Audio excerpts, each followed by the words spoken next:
guys this have stuff done? that we got. Yeah. We call it. So you think it's no? Well, okay, so yeah, so now it just says. And then do a thingy on the S. Sometimes because yeah, it says it doesn't this class. This is exactly what you want.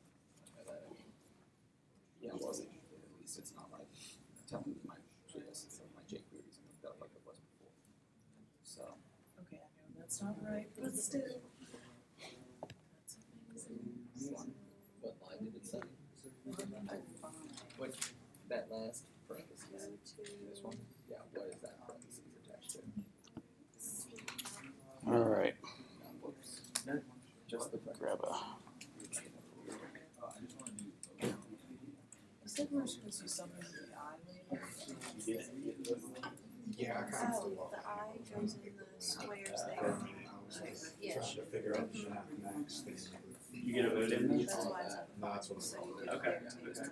Or you can Just look up posts. If you get the right format of that Oh, post, yeah. and you get that post right, you'll get one in there. Yeah. I'm not particularly worried about it. I just got locked onto that idea for a minute. Struggling with it. Okay, cool. I like that way he stars slash. Okay. So we have all of this, All right. right? So, Do we have any? all right, Winston-Salem, you getting the stream okay? That's telling our website to do this? No? We have a button in the website, right? Oh, so the So go here. So click the. To enter. Oh, way at the top. Do you have your vote hooked up to your phone? Now do your dollar sign. Go to your What'd you call your button? So button is called.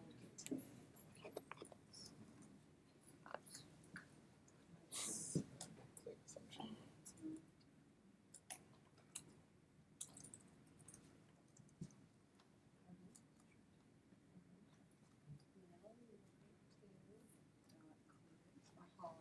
All right, so let's kind of go over a couple of things here before we move on to Bootstrap. I definitely want to make sure that we're kind of covering the jQuery stuff and the Ajax stuff, and make sure everybody kind of understands that before we move on. Let's check the latest tally here. All right, so it does look like we've got some votes coming in. And it looks like Twilio and Spotify are in the lead, so eventually we'll need a tiebreaker there. But I'll show you how I created this page. I've just created using the first two things, the first two items, challenges in here, kind of number 1 and number 2, kind of the tallies, the current tally API to see who's sort of in the lead, and the API's call to see kind of the list of what's there. So I'm gonna go over how I did these two things, and then we'll take a look at how to post and how to vote. Let's see. All right, so I'll show you the website real quick. So just two giant buttons. Show options. Oops. Make sure I'm still online. Okay. Must have just broken something. Okay, bad gateway. Whoa. Yeah, I think there's something wrong. Yeah. Oh, did the website go down again? It's not working for me anymore. Okay, it was just a second ago. So Allie, yeah, maybe Allie can take a look at that and see what's going on. But yeah, it looks like the access control allow origin header issue has returned for some reason. We got a bad gateway. Oh, bad gateway. Maybe that's something on our side. Are y'all still getting the stream okay in Winston-Salem?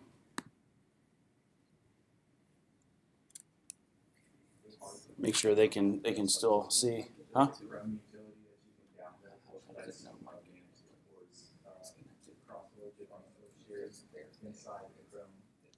There is, but the error that we were getting earlier today was actually on the server side. That was a server side thing, like within Node, that he had to change on the server side thing. But yes, there is a way that you can. There's some things you can modify in the browser for local testing and stuff. Yeah. Okay, so here. All right. So, seems like we've temporarily. I mean, this was working literally a second ago, so it looks like something might. We may have overwhelmed the node server. Not sure why we're getting a bad gateway. I don't know if are y'all getting that on your side too, Winston? Is that just our? Okay, might be a server side error. So it may have been something that somebody posted that had like a weird character or something might be going on there. But I'll walk you through the code and show you sort of what it should do. So I've got, just in this example, you kind of ignore, I mean, it's all the same stuff, you know, adding jQuery, adding a main JavaScript file, and then down here, kind of, you know, calling into that on document ready. So all I've got here, this is very uninteresting. I've just got a button to show options, and then a little div where I'm showing the different available options, and then I've got a button for show tally right there, and then just a little container below that, a little div to show the current tally. So the real interesting part is in the JavaScript over here. So I'm calling bind click events. So inside of this, I'm not even calling into other methods. I'm just wiring up. I'm wiring up the button clicks right here. So very, very simple. There aren't, you know, any nested functions or, you know, functions calling other functions. Just this gets called when the page loads, right? So show options. What am I doing in there? One thing I wanted to point out. This is a pretty common practice. If you look over here on Slack, you'll notice that all of these API calls start with the same thing, right? So HTTP vote API.empower2018.us, right? All of them start with the same thing. That one does, all of them. So a pretty common practice, right, so we don't repeat ourselves all over the place, is to kind of have like a reference to a root URL, you know? So we're not renaming that URL every time. So if it changes, you only change it in one place. You know, you change it in this variable, and all the rest of the places will sort of pick up that change. So it's very important, you know, dry up your code, only put it one place. So that's what I've got here. I've got a reference to that root URL, the API root. Root just means usually everything kind of left of the first slash. So it's like the main kind of domain name. And then you'll notice that every time I make a call, so I'm clicking the show options button here, adding the event handler, right, which takes a function, which is my callback. So that function is just, again, it's just run this code. That's all it is. When the button's clicked, call this callback function, run this code. So in there, doing $sign to get me a reference to jQuery, and I'm doing .get. I'm calling .get. So. And then I'm just doing a simple string concatenation, right? That line, that little segment right there, just takes that API root URL, takes the common root of that API, HTTP vote API empower 2018.us, and just appends /APIs on the end, right? So if you come over here in Slack, this is what I'm sort of building there, right here with string concatenation. I'm taking the root right there, and I'm just adding APIs on the end. I'm taking the root here, and I'll just eventually, in the other method, add tally on the end right there, right? So that's all that's doing. So think of this as one thing. That's the first parameter of get, which is URL. Where do you want to go? I want to go to that main URL /APIs, okay? The second parameter is what do you want to do when I've got data for you, right? So this is the callback. So get takes the URL, and it takes a callback function. This callback function, since I'm making a call to a web server and I'm doing a get, usually you expect something back from a get, right? I mean, sometimes it can be just a 200 status, like an empty thing, but usually you're going to get, you know, you're going to get data back. You're asking for something, you're going to get, you know, an array or an object or, you know, whatever it may be. In this case, it's an array of objects. right? So when I'm calling APIs, it's going to give me a list of APIs. And in fact, I could do a console log and just drop my data in there. Or wait, sorry, not in that line. Right here. So I could say, when you hand me that data back, go ahead and log it out to the console. So I can kind of see what shape it's in. Let me see what it is, right? Usually that's what you're going to start with. Like if you ignore all this other code here, normally when you're getting something back from an API, it's like console log and show me what you got. You know, let's make sure that's working. Like when you click on something, log something out to the console, you'll be able to play with it. If it's an array, you can click it open, look through all the different elements, and see what's going on there. So in this case, I kind of know what it looks like. Let me see if I can click on this directly. Okay, so we do have our tally and APIs. All right, so it looks like it's running again. So basically, when I click on show options, this is what I'm going to get, right? A giant array, 17 elements, and each side inside each element, right? So this is an array. This is an array at the 0th index, right? This is the object in the array at index number 1. Each of those objects just has 2 properties, right? 2 attributes, ID, underscore ID, and a name. Underscore ID is kind of a thing left over from Mongo. This is where the database kind of starts creeping into the data coming back, right? When you select from MongoDB, which is a database, we'll take a look at it a little bit tomorrow, and then in deeper in detail on day 13. ID is just like literally the ID in the database, right? So you're actually seeing this is the ID as it's stored in the database, and then the name coming from that. So when you're clicking this API, Node.js is going out, looking in Mongo, doing a select, getting the data back, and then formatting it as JSON and sending it back to the browser. So all that's happening. The cool thing about APIs is you don't need, like, I know that that's what's happening, but you don't need to know that that's what's going on. Like depending on what API you're calling, it could be, the server could be looking at a static list. It could be, you know, making a database call. It could be making, in turn, another API call to another service, you know, and getting that data back and formatting it a certain way and giving it to you. It really doesn't matter. All you need to know is when I call this API, what's the format of the data that I'm expecting to get back, right?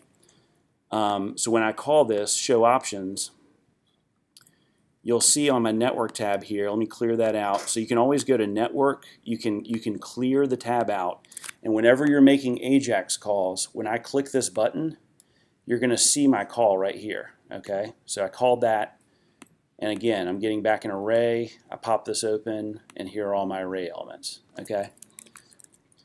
So over here in the code, I log that out, but I don't need to because I know what it looks like now. I know that it's in this format right here. It's got a name and an underscore ID. So what I'm going to do in my code is I'm going to call that API at this URL, and I'm going to get back some data. That's the array. I'm going to create an empty string here. There are lots and lots of different ways of doing that.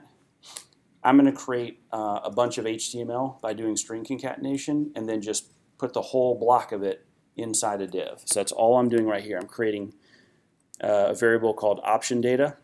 It starts off as an empty string. I'm doing a for loop. Y'all have seen this. For loop data.length. My data coming back is an array, so it's got a length property, right? Iterates through those. Every time around, you'll notice this plus equals thing. This is just a shortcut. You remember plus plus, the incrementer. So for integers, you do an integer variable plus plus increments it every time. When you have a string and you do plus equals, it basically just says it's a shortcut for this. It's the exact same thing as option data equals option data plus whatever else. The rest of this thing right here. So it's the same thing. It's just a shortcut. It basically just says take option data, append this string, and kind of add this string to the end of option data. So it's just like a way of appending things. It's just a shortcut. Same thing as setting option data equal to itself plus, another string. But developers are lazy, so we use plus equals. Plus it looks nicer, I think. So we're basically taking option data each time around for that array. So if we look over here, on each one of these, we're stepping through this. Boom, boom, boom. Each time we loop through in this array, we're picking up this name and ID right here, and we're saying, let's create a new paragraph tag.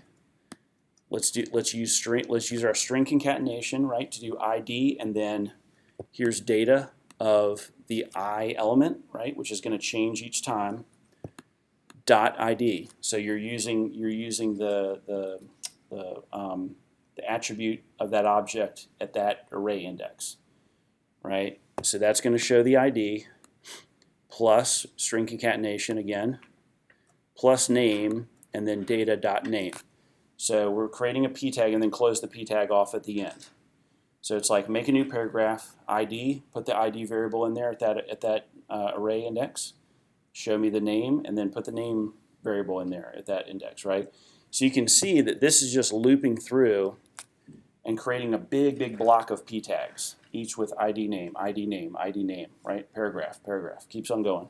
And then at the end, once I've got all that data and all that big chunk of XML or HTML is ready, I'm just going to append it to I'm going to put it in my container using HTML, right? So options container, it was just that boring little, div right here.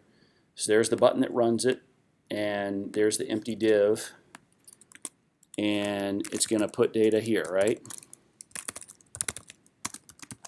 Right, the .html, so after I've got my selector for options container, .html just says, and you pass it a string, and it just says, hey, dump that right here. That's my inner HTML, the space between those two div tags. So that's where it's going to kind of dump that stuff. So come back here to options, click on that. It's going to go out to Ali service, grab the ID and name array, loop through all those, create those paragraph tags, boom, dump it into the array. Does everybody kind of see how that works? Let me see. Are there any questions from Winston-Salem? Does that make sense? Okay. So on show tally, I'm doing almost exactly the same thing, right? I'm basically doing actually almost the exact same thing here. API root, right? I'm renaming it. That's why, I'm reusing this variable here. That's why I did it. That's why I put it here. We're using that. The only difference between this URL and this URL is it has a /tally on the end of it instead of a /APIs. So I'm just concatenating those together, right? So that in the so I'm calling out this URL right here. Well, what does this one look like? Okay, this one looks a little different. It's pretty much the same. It's just an array of objects, right? But the objects have different properties. Got API ID, it's got a vote count, and it's got an API name. Well, I don't really care about the API ID for right now, but I'm really interested in the name and how many votes each one has gotten. Oh, and it looks like Pokemon's pulled into the lead. It looks like somebody's learned how to vote more than once. So when I refresh this and click Show Tally, boom, doing basically the same thing, right? So if you didn't get this one, this is kind of the same thing. Grabbing the URL here, getting the data. This is also an array, so I'm doing the same type of thing, just creating an empty string, loop through it. This time I'm taking the name, which is called API underscore name in this case, and little colon, and then the vote count, and then closing off the p tag, and then just dumping that in a different container called tally container. But basically the same thing, right? So in both of these cases, clicking a button, going out to the API, grabbing data, coming back, manipulating it, doing string concatenation, and just dumping it in a div. Do you have any questions about that? Does that kind of make sense? Yep. If this is an these are objects, the Twilio 3, so we can't sort it by vote count? Yes and no. So the questions were, are these things that are coming back, are they objects? The answer is yes. And the question was, can we sort them? Or that means we can't sort them. The answer is no, right?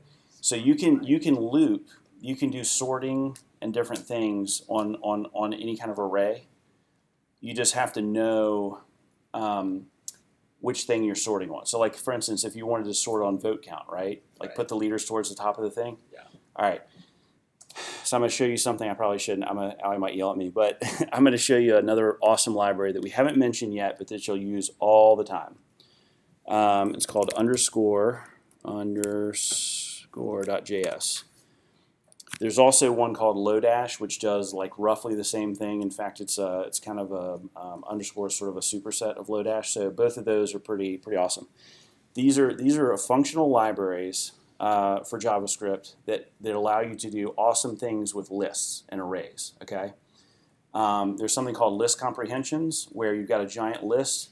You might want to sort on it. You might want to filter it. You might want to pass in, take an array and sort of pass it, say, only show me things with votes over 2, right? Filter the whole list. And it's a way of like passing a function, taking an array and passing in a function, and whichever things kind of match that filter, it gives you a new array, right, at the end. So they're all I'm not going to go over it now because there's a billion of these functions, but it's a way of doing something. You can do map reduces on functions. You can say, does this array contain something? Yes or no. Find me all the things that are named a certain thing in this array. Create a new array by looping through the objects, and I'm only interested in this attribute, right? So pluck, like go through and so you look at this example right here, right? So I've got an array of objects. So pluck stooges, right? You're passing in that array and get me the name, and look at what comes out here. You see how that works? So take an array of objects, call pluck on it, underscore. So the way underscore works is, how there's the $ for jQuery? You've got $ dot something, and $ is just a reference to jQuery. Underscore is very nicely named, right? Everything starts with underscore, just like the $. So underscore dot pluck is basically saying call the pluck array. And again, this is just a library. What's a library? Giant bag of functions, right? That's all it is. All it is just, you include this library just like you would include jQuery, and you've got access to all the underscore functions. Super, super, super useful when you're dealing with arrays, especially arrays of objects. Like, it's unbelievably helpful. I use it all the time.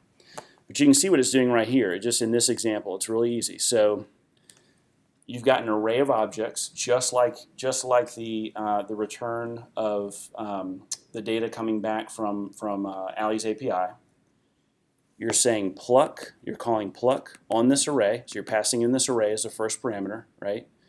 And you're saying, what do you want to pluck? I want to pluck name. That's just the name of the parameter, right? So it's basically saying, I want to pluck name out of that, right? So get me that name, and get me that name, and get me that name. And look at what you get. Mo, Larry, Curly, right? So its return value, right, which is kind of denoted as this, when you call pluck on this array, you get back a new array with just the names in it, right? Isn't that handy, right? You could get scores, right? So right here, you could say, get me vote count, right? Get me an array of the vote counts, right? And it would just get you 3, 1, 5, 4, 1, 1, 1. You know what I'm saying? So think about how you might be able to sort things, right? So you could sort these things. So look at underscores even got that built in, right? Let's see, where is sort?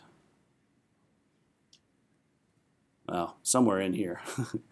Somewhere in here you can sort by. Right there in the middle. Yeah, sort by, right? So,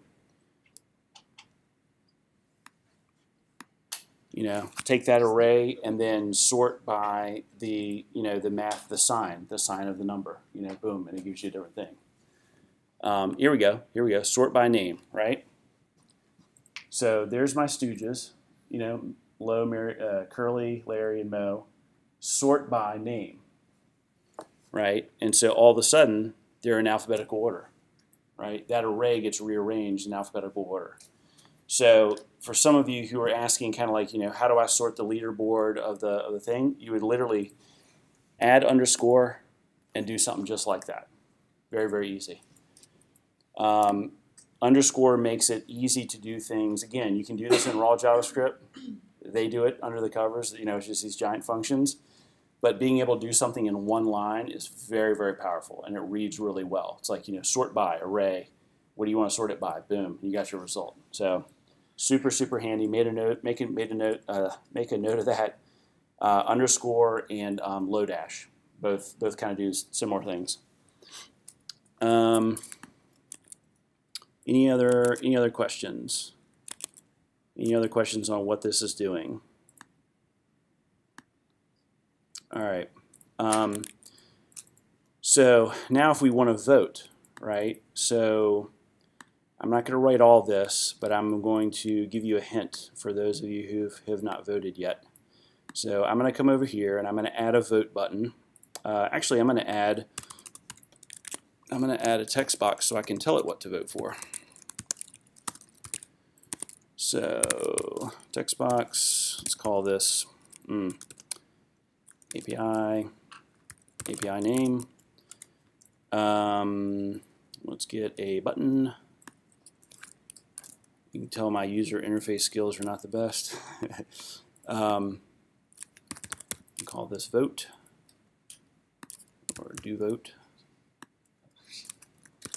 All right, so okay, so come back here. Ugh, horrible looking, right? All right, so I'm going to add my API here, and then I'm going to vote for it. What's let's see, Twilio, one of them? It should be. All right, so let me wire this up first. So I'm gonna take my ID here of my brand new button. I'm gonna come back here and I'm gonna wire up a click event. Right, this is all in my bind click events function, which I know gets called every time the page loads. So I'm gonna add do vote, and then what do I call on this? Right, what's the method to wire up a click event? Dot click. Right, so dot click. All right, and what does that take as a parameter? Right, what's that function called? What's another name for that particular function? Right, it's like the event handler callback. So this is what's going to happen when I click that. So in this instance, instead of calling a get, we are going to call a post. So it looks pretty much the same way. I'm going to call a post, and then let's see, how do I vote? All right, so I need something like this. All right, so I know everything up to there I've got in my API root URL, right? So then I just need to concatenate my GitHub username. Ugh. So I'm going to do / plus, actually, I'm a hard code mine in here. I think it's that. Oh, no, it's just Harper, yeah. I got in GitHub early. Got a good domain name. All right, so what does that look like? That's, and then /vote. Okay, so /vote. All right, so that's all I need, all right? The URL / my name / vote. All right, but since I'm posting something, right, I'm not getting something. Getting something, you can send parameters too, because sometimes you may want to sort of filter on something. There may be like a get API where you pass it in parameters and it like searches or sorts a certain way. But in this case, it's just, you know, the gets that we've been calling have just been, you know, no parameters. Just get me this. Just give me the URL. In this case, though, we need to post something back, right? So let me take a look here. All right, so who can tell me what we need to post back? What's the data that we're going to post back? What kind of data type is it? An object, right? And what does it have in it? So passing a JavaScript object in this shape, right? So, all right, so we know it's going to be an object. So let's create our little object there. This is like an anonymous object. And what does it need? Okay, it needs API name. Okay, so let's grab that. And then what's the, let me see, let me go back to my, let me see my options here. Let's see what I want.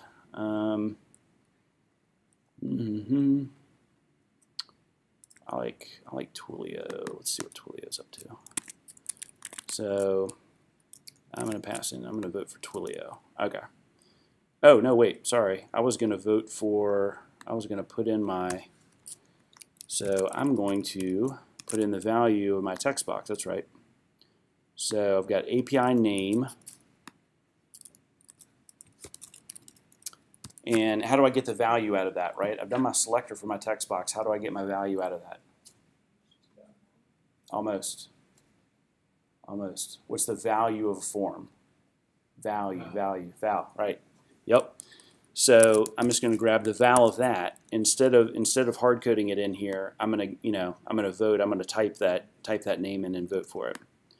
All right. So let me put this on a different line so everybody can kind of see it. So here's my first parameter, just the URL. Here's my object that I'm passing in, right? And then what else do I need? What's my third parameter? What do I need to, when Ajax goes out and calls that, when it's done, what is it? What do I need? What do I need to tell it? I need to add my callback, right? My callback function. So when it's done getting its stuff or doing its thing, it can tap me on the shoulder and say, okay, what do you want me to do? What do you want me to do now? Right? So here's my callback function, and I'm not sure if there's any data. I'm not sure what comes back in that, but it might be a little message or something. So let's just log that out to the console, see what's in there. I haven't voted yet, so I don't know. All right. So does everybody understand this? Let me hide this. All right. So just like the gets, we're just using a different HTTP verb now, right? So instead of getting something, we're sending something to the server. We're posting something to the server. So instead of like grabbing something, we're pushing something out there now, right? And what we're pushing at this vote API, at this with your GitHub username and vote, is what you want to vote for. So API name, a little object with a parameter, an attribute called API name, API underscore name, and then whatever you want to vote for. Which in my case, I'm gonna pull in from the text box. So then I'm gonna set up my callback, and it's gonna return whatever data it gets back and just log it out to the console. So let's see if this works. And I'm gonna make my text box bigger here, the text bigger. See if this works. I don't know if that will or not, but yeah, okay, that looks a little better, sort of. So that's just a placeholder, right? Add API, it's kind of telling me what to do. So if I put in Twilio, all right, now I'm not sure, let me refresh this. I'm not sure if I did. Okay. So I'm going to put in Twilio, and I'm going to vote. I'm going to put this on the network tab, clear that out, so we can see kind of what's going on here, right?